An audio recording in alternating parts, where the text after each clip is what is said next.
வணக்கம் அன்பான தாயக உறவுகளே. தொடர்ந்தும் மழையுடன் ஆன ஒரு காலநிலை தான் தற்போது நிலவி வருகின்றது. அரசாங்கத்தினால் வழங்கப்படுகிற கொடுப்பனவுகள் அனைவருக்கும் கிடைக்குமா கிடைக்காதா என்ற பூநகரி பிரதேச சபையின் வட்டார உறுப்பினர் தங்களை பார்க்கிறேன் என்ற ஒரு கேள்வி.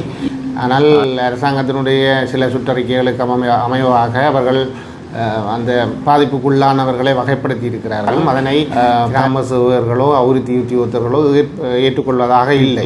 ஒரு எழுத்து மூலமாக அந்தந்த கிராம அலுவலருக்கு விண்ணப்பிக்க வேண்டும் சொல்கிறார்கள். தண்ணி வீட்டுக்குள்ளே போயிருக்க வேணும் என்று கிராம சேவகர்கள் சொல்கிறார்கள்.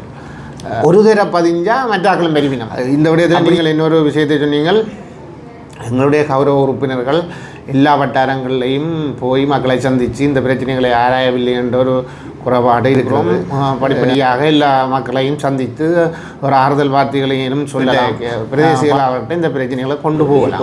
கூற வேண்டிய தார்மீக பொறுப்பு தவிசாளர் என்ற வகையில் உங்கள்கிட்ட அதான் நான் தெளிவாக சொல்லியிருக்கேன் என்றால் உண்மையில் வெள்ளத்தில் பாதிக்கப்பட்டிருந்ததால் அப்படி தவறவிடப்பட்டிருந்தால் நாங்கள் அது சம்பந்தமாக சுட்டி காட்டிய பொழுது அவர் அதை அரசாங்கத்தினாலே அறிவிக்கப்பட்டிருக்கிற அந்த குறிப்பிட்ட காலத்துக்கு வழங்கப்பட வேண்டியவர்கள் என்ற பட்டியல் நேரடியாக அந்த 25,000 ரூபா பணமோ அல்லதியமானவர்களை அவர்கள் உள்வாங்குற நிலப்பாடில் இல்லை. இப்போ வீதிகள் சம்பந்தமாக இந்த வருஷம் நீங்கள் பெரும்பாலான வீதிகளை மக்களுக்கு புனரமைச்சு கையில் கொடுக்கறதுக்கான ஏற்பாடு இருக்குதா? கௌரவ உறுப்பினர்களாலே முன்வைக்கப்படுகின்ற மிக பிரதானமான பிரச்சனை வீதி சார்ந்த பிரச்சனை. நிரந்தர வீதிகளாக அந்த வீதிகளை அவர்கள் குறிப்பிட்ட அந்த வீதிகளை செய்ய முடியாது. அந்நளவாக ஒரு எஸ்டிஜி என்று சொல்லப்படுகின்ற குறித்தொடுக்கப்பட்ட மாகாணத்தினுடைய நிதி 3 மடங்காக ஆக்கப்படும் என்ற ஒரு உத்தரவாதம் ஏற்கனவே வழங்கப்பட்டிருக்கிறது. இந்த நீங்கள் கொடுக்குற தரவா எடுக்கப்பட்ட தீர்மானமா அல்லது நீங்கள் அதுக்குரிய செய்து முடிக்கப்படுகின்ற ஒரு பெயர் பட்டியல் அது குறிப்பிட்ட ஒரு 15 வீதிகளை தருமாறு எங்கள்கிட்ட கோரிக்கை விடுக்கப்பட்டிருக்கிறது. பிரதேச சபையில் நீங்கள் உங்களோட இருக்கிற பிரதேச சபை உறுப்பினர்களை பாராபட்சமாக நீங்கள் பார்க்கிறதுன்னு சொல்லியும் தாங்கள் கொண்டு வரப்படுகின்ற பிரேரணைகளை நீங்கள் எதிர்க்கட்சி என்ற ஒரே காரணத்தினால் ஏற்றுக்கொள்ளப்படுவதில்லை என்று சொல்லியும் மற்றது தங்களுக்கு அந்த நிதி ஒதுக்கீடு சம்பந்தமாக ஏனைய பிரதேச சபைகளில் ஒதுக்கப்படுற நிதியை காட்டில் நீங்கள் அதை பாரபட்சமாக ஆளுங்கட்சிக்கு ஒதுக்குறீர்கள் என்ற 3 சர்ச்சைக்குரிய கேள்வியை நான் அந்த கேள்வியை கேட்டபோது எனக்கு வெளிவந்த விடயங்கள் அது சம்பந்தமாக நீங்கள் பகிரங்கமாக மக்களுக்கு என்ன சொல்ல விரும்புகிறீங்க? இல்லை, அது நானும் கூட உங்களுடைய அந்த இதில் சமூக ஊடகத்திலே பார்த்தேன்.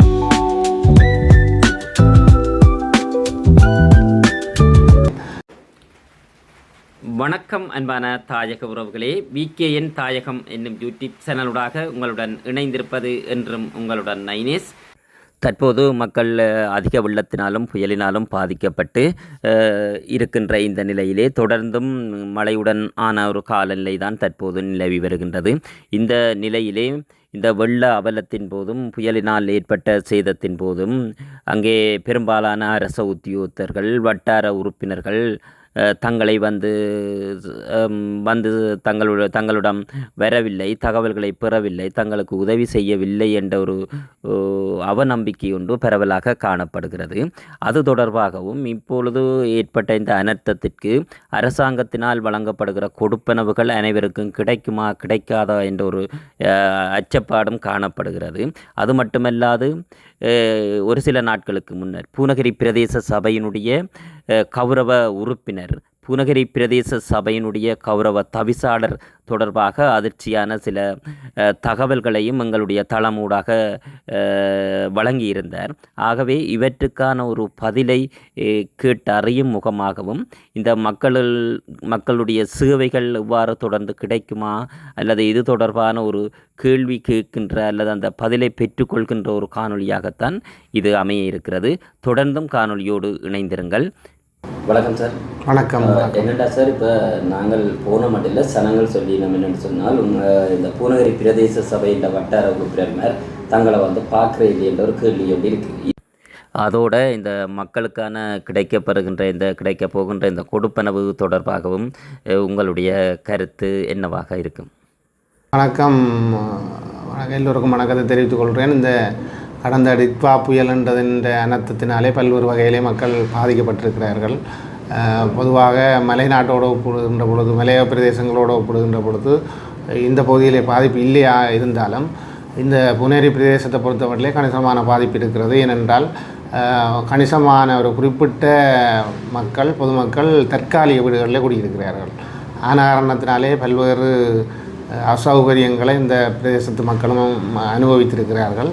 அதிலே குறிப்பாக சில இடைத்தங்கல் முகாம்களை வைத்திருந்தபடினாலே அந்த இடைத்தங்கல் முகாமுக்கு அந்த குறிப்பிட்ட நாளிலே நெருக்கடி ஏற்பட்டவர்கள் மாத்திரம்தான் போயிருக்கிறார்களே அன்றி பாதிப்புக்குள்ளாகின அனைவரும் அந்த இடைத்தங்கல் முகாமிலே போய் இருக்கவில்லை.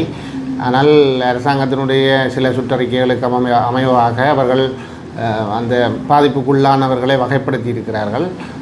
பலர் தவறி இருக்கிறார்கள் என்று தான் நான் நினைக்கிறேன். பல பொதுமக்கள் தங்களுடைய அந்த புயலினாலே பாதிக்கப்பட்டு நிவாரண உதவிகளை பெறுவதிலே தவறி இருக்கிறார்கள். அது நான் நினைக்கிறேன் அந்த சுற்றறிக்கைகள் அதுகளுக்கு தடையாக இருக்கக்கூடும். ஆனால் இந்த விடயத்திலே இந்த நிவாரண விடயங்களை கையாளுகின்ற உத்தியோகத்தர்கள் ஒரு மனிதநேயத்தோடும் நடந்து கொள்ள வேண்டும் என்பதை நான் இந்த இடத்திலே தெரிவித்துக் கொள்கிறேன். அத்தோடு ஒரு வரையறை செய்திருக்கிறார்கள். ஒரு குறிப்பிட்ட நாளுக்கு பின்னர் அந்த புயலினால் ஏற்பட்ட இழப்புகளை மக்கள் போய் முறையீடு செய்தாலும் அதனை கிராம சேவகர்களோ அபிவிருத்தி உத்தியோகத்தர்களோ ஏற்றுக்கொள்வதாக இல்லை. ஆனால் ஒரு வகையிலே பார்த்தால் ஒரு 10ஆம் தேதி என்று வச்சுக்கொள்வோம். 10ஆம் தேதிக்கு பிறகு நீங்கள் அதை பதிக்க முடியாதென்றால் அதுக்கு பிறகும் மழை தொடர்ந்த வண்ணம் இருந்தது. மழை தொடர்ந்து பிறகும் ஒரு கட்டம் பெய்திருக்கிறது. ஒரு அனர்த்தம் அந்த சமயத்தில் நிகழும் மட்டும் இல்லை. அதுக்கு பிறகு கூட சில ஒரு மரம் முறிஞ்சு விழக்கூடும், விழுந்திருக்கிறது. உதாரணத்துக்கு நாங்கள் ஒரு வீதியில் இந்த அனர்த்தம் முடிஞ்சாச்சுன்னு நினைச்ச பிறகும் மரம் முறிஞ்சு விழுந்தது, மின்சார வயர்கள் அறந்திருக்குது, தகரம் பறந்திருக்குது, சிவர் விழுந்திருக்குது, இப்படியான நிலைமைகள் ஏற்பட்டிருக்கிறது. எனவே மக்கள் இதில் தங்களுக்கு ஏற்பட்ட பாதிப்புகளை தெளிவாக குறிப்பிட்டு ஒரு எழுத்து மூலமாக அந்தந்த கிராம அலுவலருக்கு விண்ணப்பிக்க வேண்டும். விண்ணப்பித்தால் அதற்கு சரியான அதை நிராகரிப்பதற்கான சரியான பொருத்தமான காரணங்களை அந்த உத்தியோகத்தர்கள் அந்த பொதுமக்களுக்கு சொல்லி விளங்கப்படுத்தி ஏற்றுக்கொள்ள செய்ய வேண்டும். மக்கள் அனர்த்தத்தின் பின்னர் எந்த மக்களுக்கு யாரும் இதுதான் இந்த அனர்த்தத்திலே எடுக்கிறார்கள் என்று யாரும் சொல்லலை. சில பேர் சொல்கிறார்கள் தண்ணி வீட்டுக்குள்ளே போயிருக்க வேண்டும் என்று கிராம சேவகர்கள் சொல்கிறார்கள். ஆனால் நாங்கள் சில வீடுகளில் போய் நேரடியாக பார்த்தால் வாசல்படியிலிருந்து இறங்கி போக கால் புதைக்குது. அவைன்ற வீட்டு வாசல்படிக்கு போகிறதுக்கு இல்லாமல் நாங்கள் அது வழியை தளம்பி தான் போக வேண்டிய நிலைமைகள் இருக்குது. ஆகவே ஒரு அனர்த்தம் என்பதை சரியாக உணர்ந்து கொண்டு அதனை மக்களுடைய கோரிக்கைகளை நியாயமான கோரிக்கைகளை ஏற்றுக்கொண்டு சில பேர் நினைக்கிறார்கள் என்னென்றால் ஒரு தர பதிஞ்சால் மற்றாக்களும் பெருவினம் அப்படின்னு சில இடத்துல சொல்லியிருக்கிறார்கள். ஆகவே அப்படி இல்லை. ஒரு ஆக்கலண்டா அவர் உண்மையில பாதிக்கப்பட்டு அவரால் பதியத்தான் வேணும். இன்னொருத்தர் கோரிக்கையை கேட்டால் அதை நியாயமான கோரிக்கையாக இருந்தால் ஏற்று அதனை செய்ய வேண்டும் என்பது எங்களுடைய விருப்பம். இந்த விடயத்தில் நீங்கள் இன்னொரு விஷயத்தை சொன்னீங்கள். எங்களுடைய கௌரவ உறுப்பினர்கள் எல்லா வட்டாரங்கள்லையும் போய் மக்களை சந்தித்து இந்த பிரச்சனைகளை ஆராயவில்லை என்ற ஒரு குறைபாடு இருக்கிறது. அது உண்மையில் ஒரு பொன்னாவளி வட்டாரத்தை நீங்கள் பார்த்தீங்கன்னா பொன்னாவளி வட்டாரத்தில் கிராஞ்சி, வீரவில், வெலப்பாடு, பாலாவி இப்படி கிராமங்கள எண்ணிக்கையும் சனத்தொகையின் எண்ணிக்கையும் அதிகம். ஆகவே அந்த குறிப்பிட்ட தினங்களுக்குள்ளே கௌரவ உறுப்பினர்கள் எல்லா இடங்களுக்கும் போயிருப்பார்கள் என்று நான் எதிர்பார்க்கவில்லை. அது போகிறதும் கஷ்டம். ஆனால் நாங்கள் அவர்களுக்கு வழிப்படுத்தி இருக்கிறோம். படிப்படியாக எல்லா மக்களையும் சந்தித்து ஒரு ஆறுதல் வார்த்தைகளையும் சொல்லலாம். பாதிக்கப்பட்டிருந்தால் பாதிக்கப்பட்டிருக்கிறவர்களை கொண்டு ஒரு கிராம சேவகர்கிட்ட வழிப்படுத்தி விடலாம். நேரடியாகவும் இவர்கிட்ட பிரதேசிகளாகட்டும் இந்த பிரச்சனைகளை கொண்டு போகலாம்.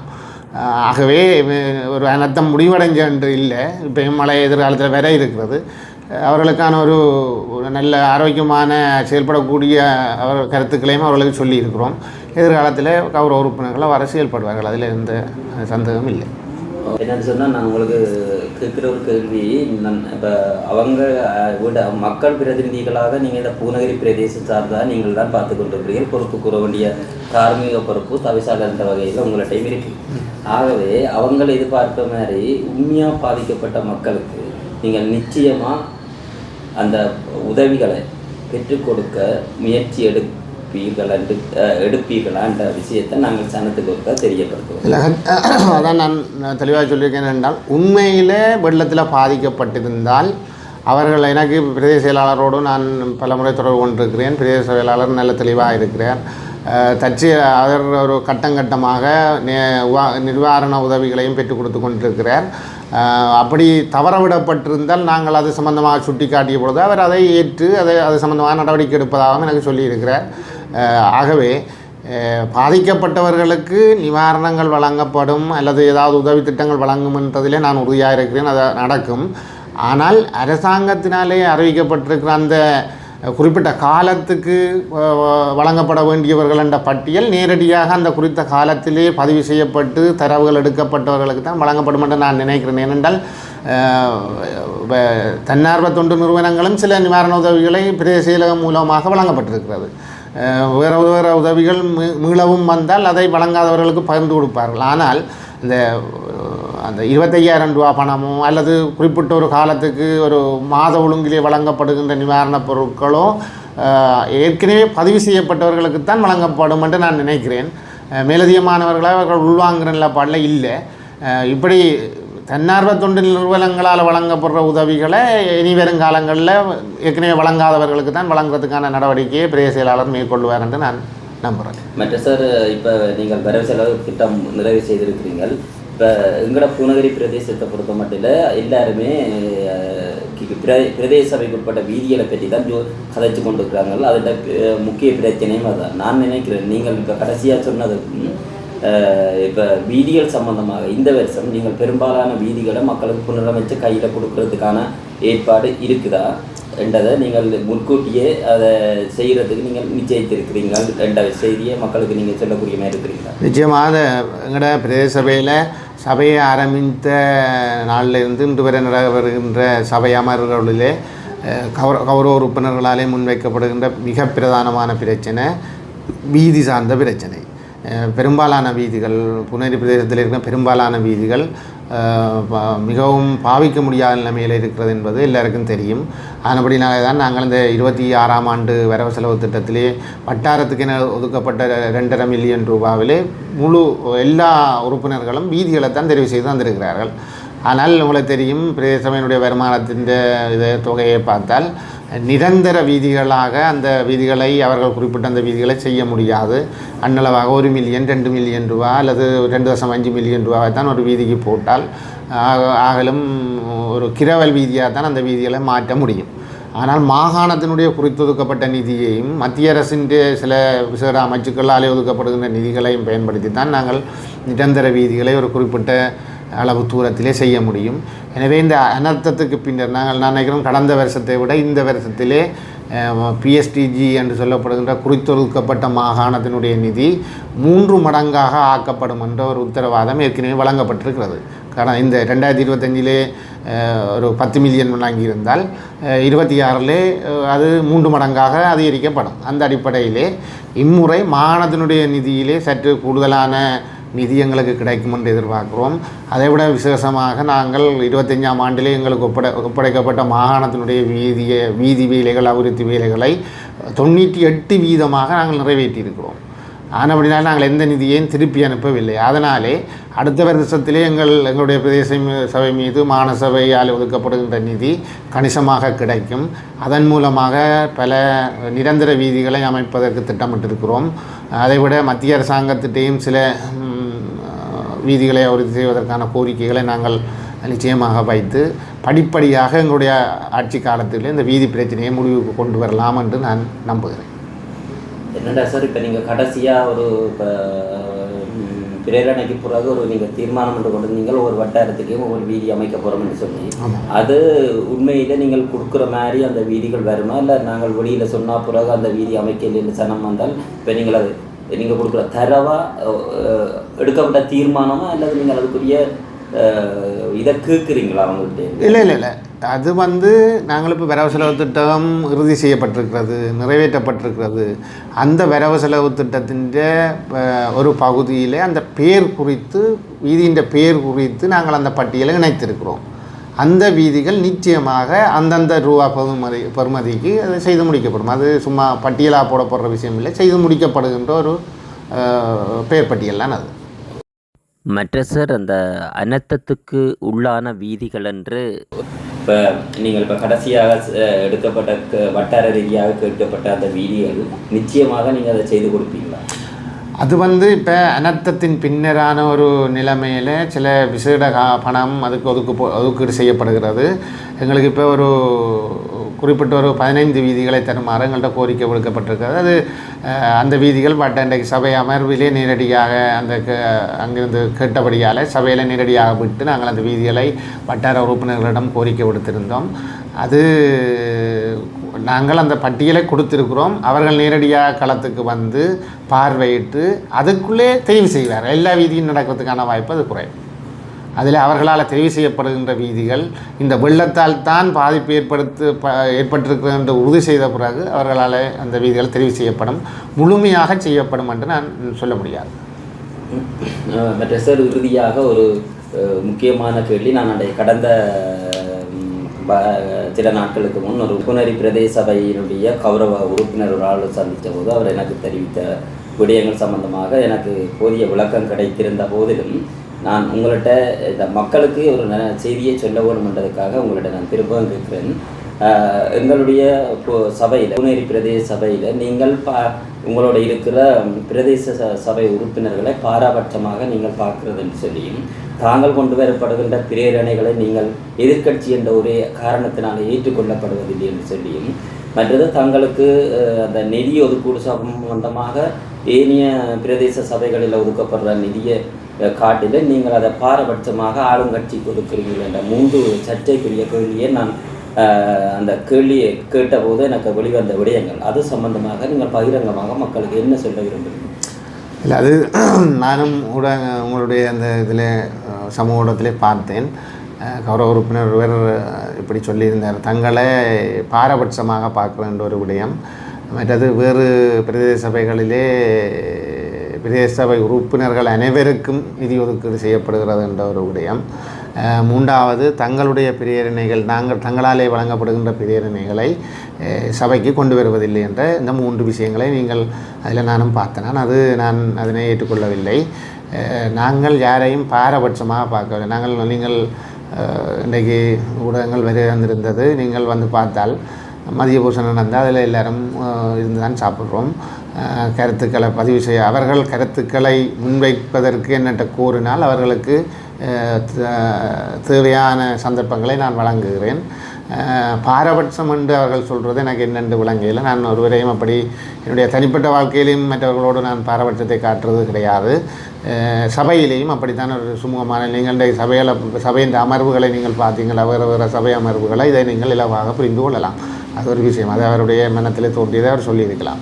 2வது, பிரேரணைகளை ஏற்கிறார் இல்லை தலைவர் என்று சொல்லுகிறார்கள். பிரேரணை என்பது அதை அவர்கள் ஒவ்வொரு தனிப்பட்ட கௌரவ உறுப்பினர்களும் பிரேரணை என்றால் என்ன, அதற்குரிய படிமுறைகள் என்ன, அது எவ்வாறு கொண்டு வரப்பட வேணும், அது எவ்வாறு நிறைவேற்றப்பட வேண்டும், எவ்வாறு அது சம்பந்தமான பிரதிவாதங்களை செய்து இறுதியிலே தீர்மானமாக நிறைவேற்றுவது பிரேரணை என்ற படிமுறை அதுதான்.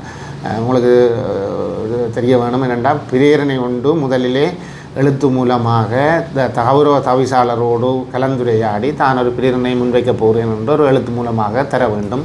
அது நிகழ்ச்சி நிரலுக்குள்ளே உள்வாங்கப்படும், பெயர் குறித்து உள்வாங்கப்பட வேண்டும். இவருடைய இன்ன பிரேரணை யாராலே முன்வைக்கப்படுகிறது என்று நிகழ்ச்சி நிரலிலே உள்வாங்கப்பட்டு அந்த நிகழ்ச்சி நிரலின்படி சபைக்கு கொண்டு வந்து அந்த நிகழ்ச்சி நிரலிலே சொல்ல வேண்டும். அந்த பிரேரணையும் ஒரு ஆள் இவர் பிரேரணையை கொண்டு வருவதற்கு ஒருவர் முன்மொழிந்து வழிமொழிக்க வேணும். அதுக்கு பிறகுதான் அந்த பிரேரணை சம்பந்தமாக அந்த குறிப்பிட்ட நபர் சாதக பாதக நிலைமைகள், அந்த பிரேரணை கொண்டு வருவதற்கான இன்ன காரண காரியங்கள் அவற்றை விளங்கப்படுத்தி சொல்லும்போது அதுதான் வாத பிரதிவாதங்கள் ஏனைய உறுப்பினர்கள் செய்து இறுதியிலே அது நிறைவேற்றப்பட வேண்டும். நிறைவேற்றினால் அது ஒரு தீர்மானம் ஆனபடினாலே தீர்மானம் எடுக்கப்பட்ட வரை அதுக்கான படிமுறை ஒழுங்கிலே அதை செய்ய வேண்டும் என்று கௌரவ உறுப்பினர்களுக்கு சொல்லியிருக்கிறேன். அவ்வாறு ஒழுங்குமுறையிலே கொண்டு வந்த யார் ஒருவருடைய கௌரவ உறுப்பினர்களுடைய பிரேரணைகளை நான் இதுவரைக்கும் நிராகரித்தது கிடையாது. சில வேளையில் சில உறுப்பினர்கள் பிரேரணையா கோரிக்கையா அப்படி விளக்கம் இல்லாமல் இருந்தால் நான் அதை ஒன்றும் செய்ய முடியாது. எனவே இது ஒருவருடைய பிரேரணையிலும் நான் இதுவரை நிராகரித்தது கிடையாது. அந்த பிரேரணைக்கான படிமுறை ஒழுங்கிலே வந்ததுனே இது 2வது விடயம். மூன்றாவது விடயம், வேறு சில பிரதேச சபைகளிலே ஒவ்வொருத்தருக்கும் நிதி ஒதுக்கப்படுகிறது, இங்கு ஏன் அது செய்யப்படவில்லை, அதை நீங்களும் செய்ய வேண்டும் என்று கோரிக்கை விடுத்திருந்தார்கள். அது வேறு ஒவ்வொரு பிரதேச சபைகளும் தங்கட பிரதேச சபையின் உறுப்பினர்களுடைய கருத்துக்களை பெற்று எடுப்பது அது தனிப்பட்ட தன்மை. எங்களுடைய பிரதேச சபையை பொறுத்தவரை நாங்கள் ஆட்களுக்கென்று எந்த நிதியும் ஒதுக்கவில்லை. அது காசு கூடுதலாக இருந்தால் சில பிரதேச சபைகள் செய்யக்கூடும். எங்களை பொறுத்த மட்டிலே எங்களுடைய வருமானம் மிக குறைவு. எங்களுடைய வருமானத்திலே இருக்கின்ற அந்த அளவினை வைத்துக்கொண்டு 11 வட்டாரத்துக்கும் ஆக கூடின தொகையாக 2.5 மில்லியன் ரூபாய், 25 லட்சம் ஒரு வட்டாரத்துக்கு. இதுதான் எங்களால் செய்ய முடிஞ்சது. அப்போ இது நபர்களுக்கு எங்களால் ஒதுக்க முடியவில்லை. நாங்கள் சொல்லி இருக்கிறோம் என்னென்றால், ஒரு வட்டாரத்துக்கு ஒதுக்கப்பட்ட நிதிக்கு ஒரு வட்டாரத்தில் இருக்கின்ற நேரடியாக மக்களால் தெரிவு செய்யப்பட்டிருக்கிற உறுப்பினரோடு அந்த வட்டாரத்திலே மேலதிகமாக கட்சியினாலே நியமிக்கப்பட்டிருக்கிற உறுப்பினர்களும் அந்த ஆலோசனைகளை வழங்கி அந்த வேலை திட்டங்களை தெரிவு செய்யுங்கள் என்று சொல்லியிருக்கிறோம். அதன் அடிப்படையிலே ஒரு உதாரணத்துக்கு முழங்காவல் வட்டாரத்திலே நேரடியாக தெரிவு செய்யப்பட்டவன் நான். என்னோடு மேலதிகமாக ஒரு உறுப்பினர் இருக்கிறார், ஒரு கட்சி ஒரு தனிப்பட்ட குழுவிலே இருந்து வந்தவர். அவர் நாங்கள் தெரிந்த ஒரு வீதியோ அல்லது ஒரு அபிவிருத்தி நிரந்தர வேலையை சம்பந்தமாக அவர் கருத்துக்கள் என்னோட கதைக்கலாம். அதை நாங்கள் இன்ன ரோட்டை விட இது முக்கியத்துவமானதென்று அவர் எனக்கு ஆலோசனைகள் எதுன்னு சொன்னால் நாங்கள் அதை 2 பேரும் சேர்ந்து முடிவெடுத்து அந்த வீதி வேலையை செய்து கொள்ளலாம். இவ்வாறான ஒரு நிலைமையை தான் நாங்கள் எங்களுடைய சபையிலே வைத்திருக்கிறோமே தவிர, இவருக்கு 2 லட்சம், அவருக்கு 4 லட்சம், அவருக்கு 8 லட்சம் என்று அப்படி ஒதுக்கீடுகள் எதுவும் கிடையாது. வட்டாரம் 11 வட்டாரம், 11 வட்டாரத்துக்கு 2.5 மில்லியன் படி நாங்கள் நிதியை ஒதுக்கீடு செய்திருக்கிறோம். அதுக்கான ஆலோசனைகளை சில வட்டாரத்தில் உள்ளவர்கள் வழங்கி இருக்கிறார்கள், சிலர் வழங்க இல்லை. இப்படித்தான் நிலைமை இருக்கிறது. எனவே இந்த 3 கேள்விகளும் அதுக்குமான பதிலை நான் வழங்கியிருக்கிறேன். வேறு ஏதாவது கேள்வி இருக்கா? மிக்க நன்றி.